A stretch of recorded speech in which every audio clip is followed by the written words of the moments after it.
Hi, I'm James from Soniccouture and I want to show you our new Tonal Drums instrument. For this, I wanted to really give you the full control of the sound of the drum kit. I don't just mean microphones, multi-microphone kits have been around for years. I wanted to take that further and do a lot of sampling to give you power over the tuning and sound and damping of the kit. So I'll show you what I mean. If you imagine a drummer sitting at the kit and he plays his snare,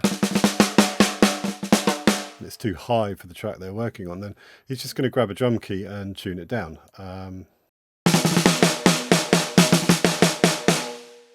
You see what I mean? So we've tuned these to specific notes as far as possible with the snare. It's much easier with the kick and the toms to get a very clear note. With the snare, you of course get two tones from the top head and the bottom head, but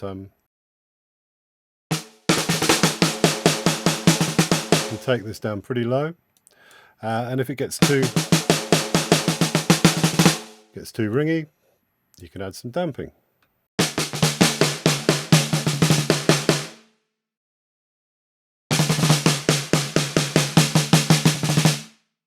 So you see what I mean? You've got all this control here in the kit. If we look at the kick, we tuned this very precisely to notes, so you can get it to really sit with your bass line, which is actually a wonderful thing when you get a kick with a very distinct note that can work in with your bass. It can completely change the sound of that bass line. You can have a low dragging kick, which will give the bass line a kind of more of a loping dragging feel, or you can take it much higher but still in the right key, and it'll add a lot of tension to it. For our kick drum, it started right down on a C. You just listen to that sustain of the note is so strong. It's very subby though. We take it up to a D, to an E,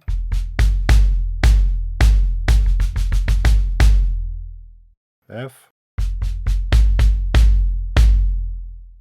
and so on into G. You're probably thinking that's too ringy for me. Well, not a problem. We've got damping for the kick as well.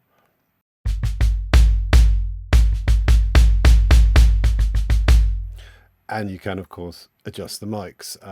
The front head is where most of the note is coming from. And you can just shut down the envelope. Okay, onwards. With the toms, no damping options with the toms because we used very heavy heads to get a nice thuddy sound, and we adjusted the damping from tom to tom to get a unified set, but you have got a very comprehensive set of pitches. So here we can have our two floor toms in a C and a D. So consecutive notes, or you could C, E, or G. You see what I mean? Take them up high.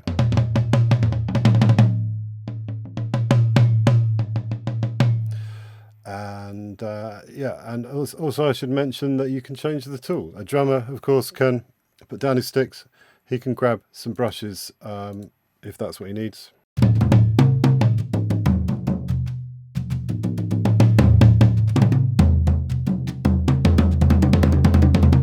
Here, of course, you could have you could sort of take this out of reality slightly and have one played with sticks and one played with brushes,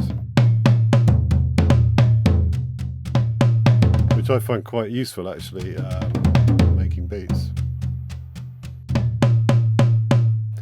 For the kick with that option, by the way, you get a soft beater. So that's our harder beater.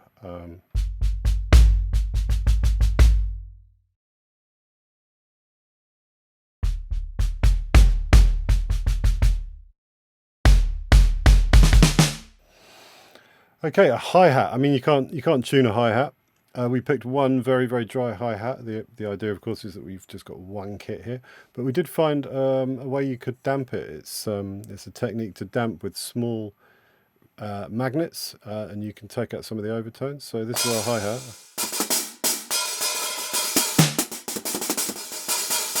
And you can add a magnet. You hear it kind of takes the splash out of it and gets quite dead. And that just remains, yes, we've got a crash cymbal and a ride cymbal. You can select one of two different ride cymbals. And you can have brushes or sticks.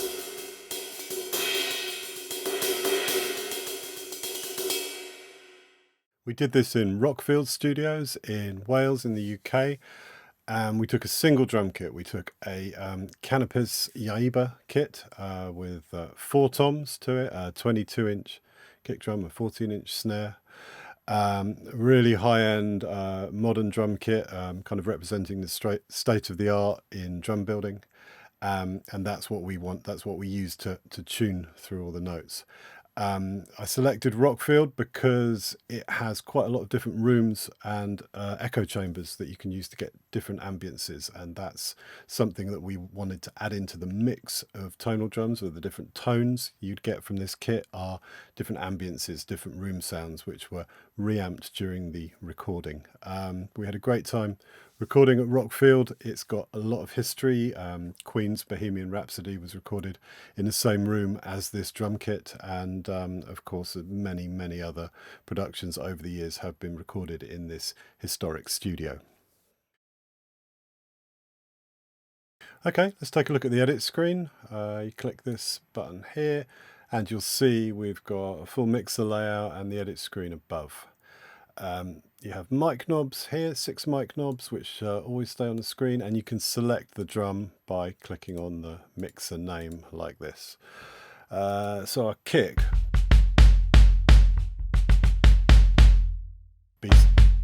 beta mic, front mic, bleed mic, which a lot of people find very useful. Overheads, which were vintage Neumann XY mic that they really like at Rockfield, which I now really like too as well. And then the rooms. So one of the reasons we went to Rockfield was the potential to kind of reamp and mic up several different rooms at once, which would give the tonal aspect of tonal drums even more scope, because you can select different room ambiances and do your drum design with different spaces. So let's just talk a little bit about the different rooms. I'm gonna shut them all down here and also use our snare as well to help demonstrate. So that's a very dry kick and snare we've got at the moment. So the first room is just basically the end of the main room where we set up the drum kit, which is the Bohemian Rhapsody room, I guess you would call it. Now the main room that has the piano in it, this is quite a dry, damped room, lots of soft surfaces, carpet, etc. So you get a nice, you've got a dry sound for the drum kit. But at the end of the room, there's some glass doors, and you open them up and there's a hard, smaller drum recording room. Now we didn't put the drums in that room because we wanted the dry sound, but we had the drums facing down towards that into this very hard reflective room, and we put stereo mics in there so you get that room sound. And that's a really useful short room sound.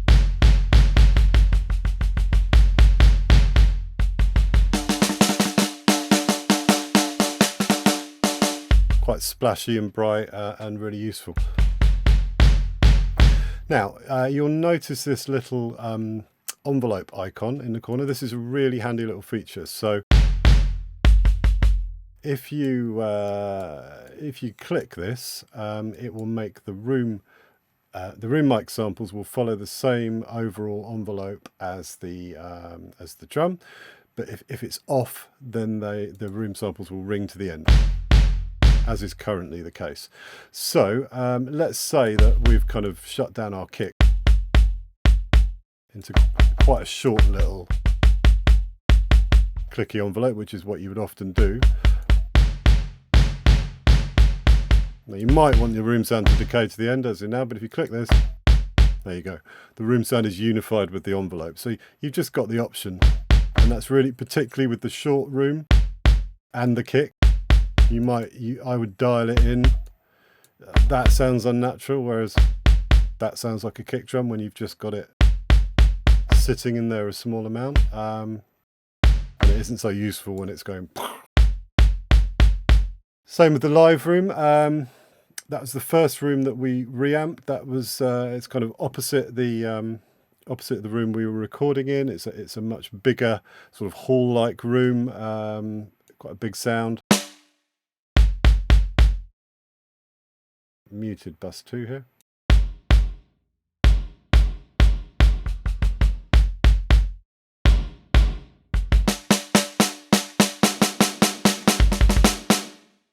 Turn it up for you.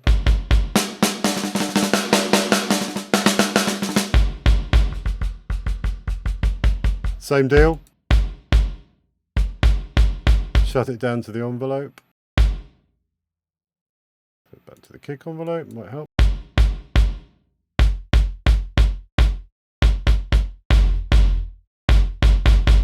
So you can do all sorts of things like kind of increase the hold, and you get that kind of compressed room sound without actually using compression to do it.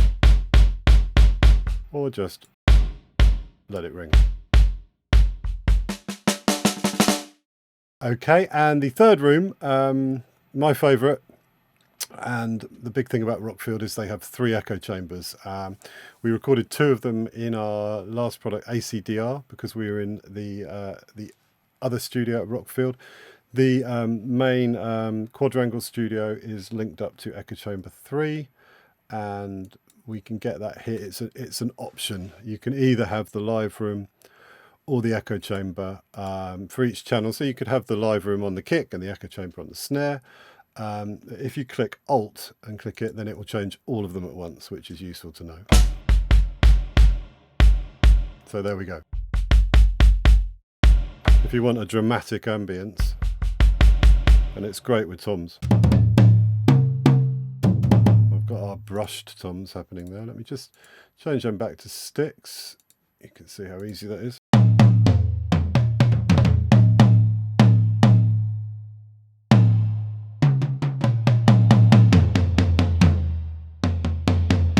I never get bored of it, really. Great for cinematic stuff, and particularly great with as a snare verb. There we go.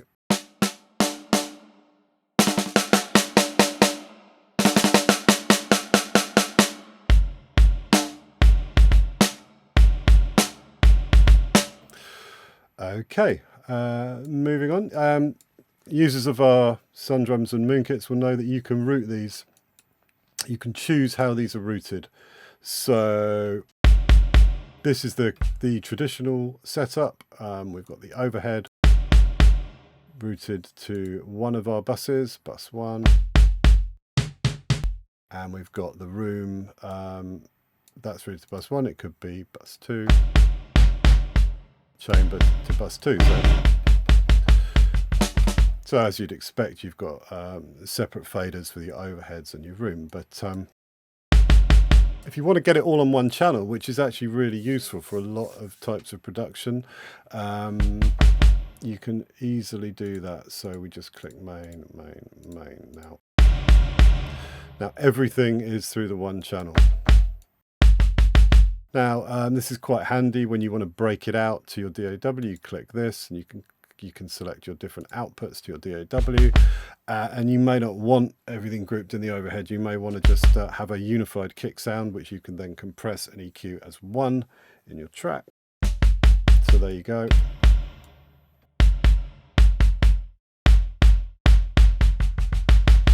And you've got that there. Okay.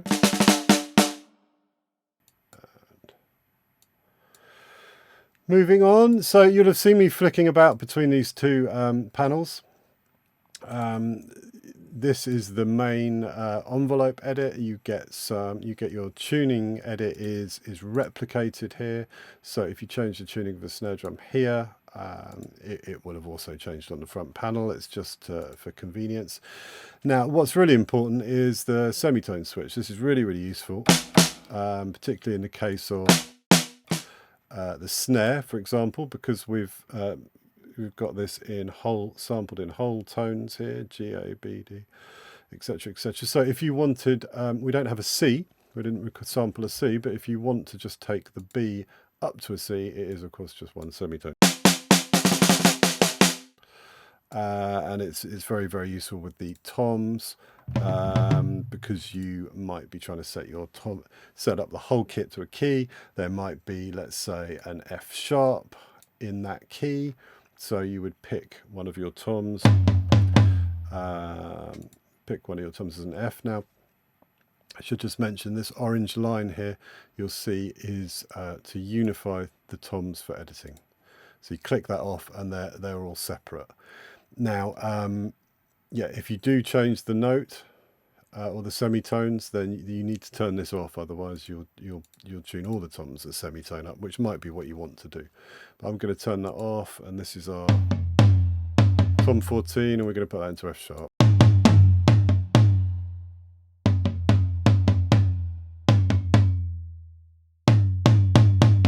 So that's really useful. I'd now just click that back on. And if I want to change all the envelopes of the toms at once,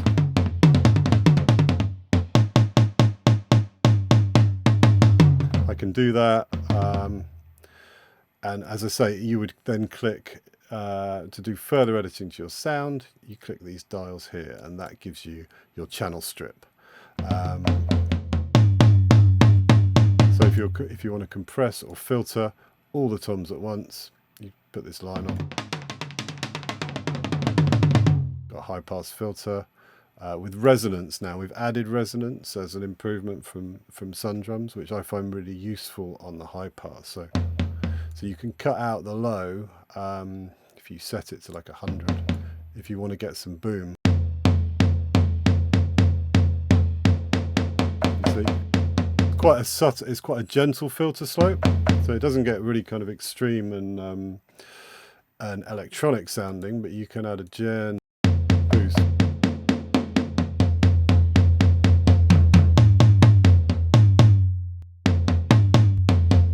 You can program in that gentle boost. It's also quite useful on snare if you want to get a low boom on the snare.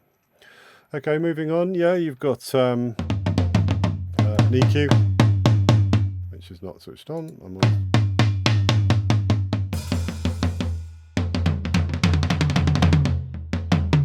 Saturation and stereo width, which is really useful, of course, on overheads. You've got this channel strip for the two buses as well. So if you were busing your bright room to bus 1 and you wanted to make that wide, or you can mono it if you take it all the way back. There we go.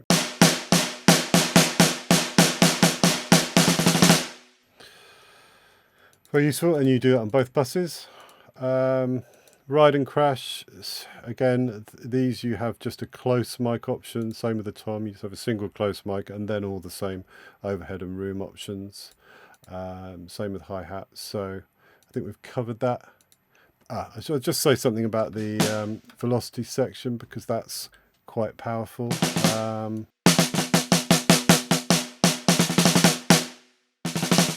So we have our velocity section here, we've got our curve, bring it down concave, and you're going to be hitting more soft samples across the range.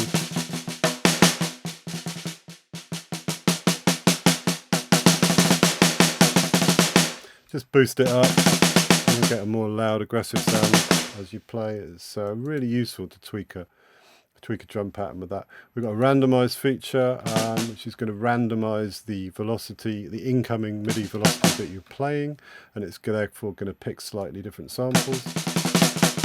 You can put this in at low volume and at a low value, and it's going to make your drum pattern or sequence or whatever you're working on, it's going to give it a bit of life. If you crank it all the way up,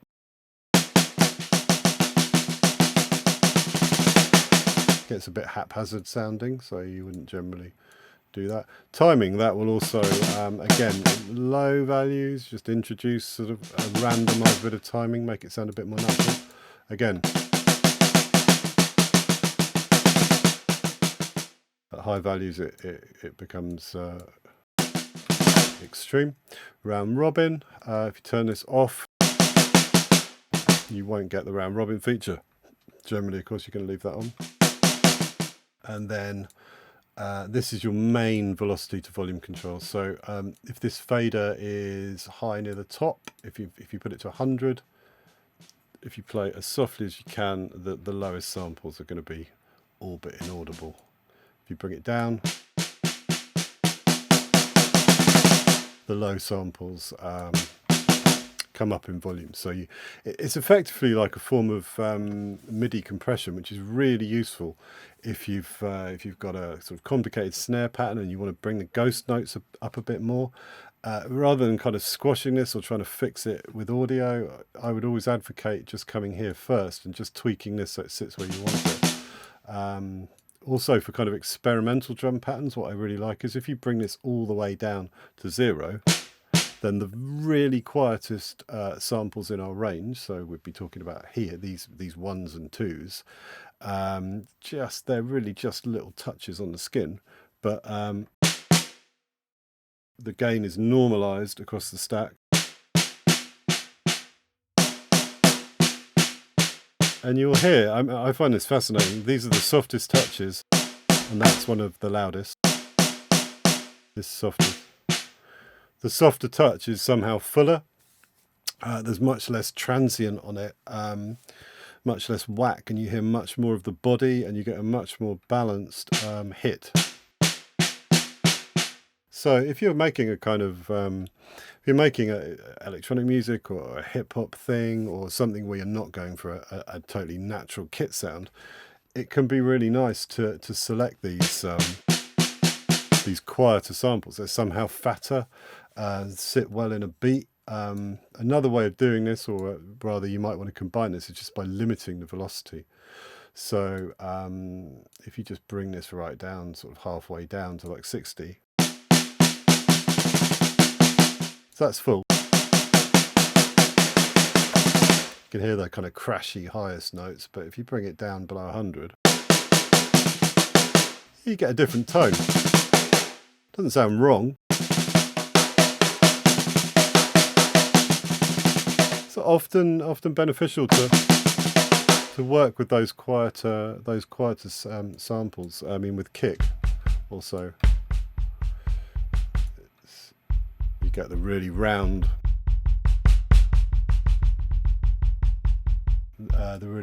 hits there at the bottom, which can be nice.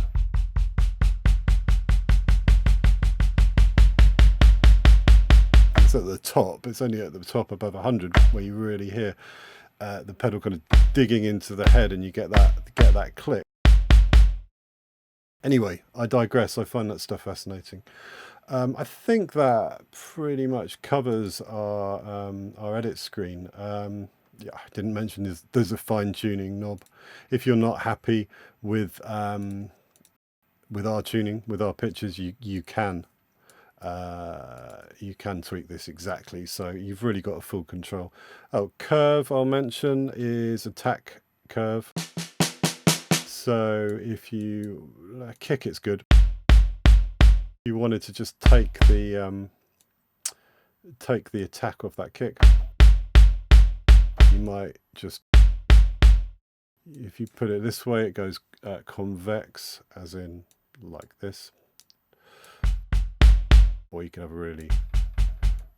really soft concave curve. Handy for fine tuning, not something you always need to use. Okay, that concludes our look at the drum editing screen, I think. Okay, click this button at the end to access the mapping window. And this is quite a handy tool here. So you've got a main menu in the center. If you click that, you'll get layouts for all the main E drums, Roland, Yamaha, Alesis. You've got addictive drums, Easy Drummer, Superior Drummer, Abbey Road. If you want to make your own map, it's best to select one of these user map slots first. So select user map 10. Now this is our select by MIDI button. If you arm this, then when you play your E-drums or your keyboard, then it will select whatever piece you play. So we turn that on, and you can see the selection jumps around.